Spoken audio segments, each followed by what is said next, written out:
Alright, so we're going to make secret decoders out of these circles. So you'll need to cut them out with scissors and then poke a hole through the center of each circle. I just used a ballpoint pen and just kind of poked it through. I lined them all up so that the hole went in the same place. And so now you can decorate your decoder. So I am going to color this in, and then I'm going to decide what kind of code I want to make, and then we're going to assemble it with a brad. Alright, now that it's decorated, I've decided to just use the 2 alphabets. You can use the blank one though, and you can make this be numbers or symbols or shapes, but you do have to have 27 different ones for it to work. Alright, so I lined all mine up, and now I'm going to put the brad through the middle, and then I'm going to make my secret message. Okay, so just for an example, I'm doing a message that says, "Have a nice day." And then I have my decoder wheel here.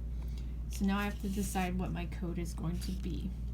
So I can line this up so any of these letters actually mean the letter below it. So I can move this to any position and then go ahead and write my message.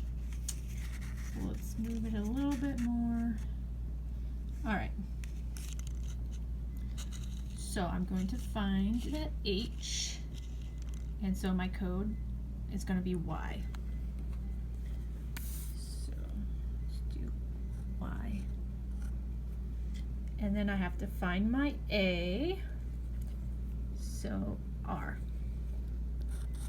Now in order for people to figure out how these match up, you'll want to have an easy word in there, like a 1-letter word, because then they'll know that this is either an A or an I, and they can kind of figure out what it is from there. Or you can give them a little key that says A equals R, or A equals 1, or whatever your shape or symbol might be. So I'll finish the rest of my message here and show you what it looks like. Okay, so this is what my message looks like when I use the decoder. And so you'll give someone this message, and then you'll give them this decoder, and they'll have to figure out what your message says. Okay, so we're gonna work with our fingerprints now. So you'll have a little stamp pad, and you'll have these fingerprint worksheets.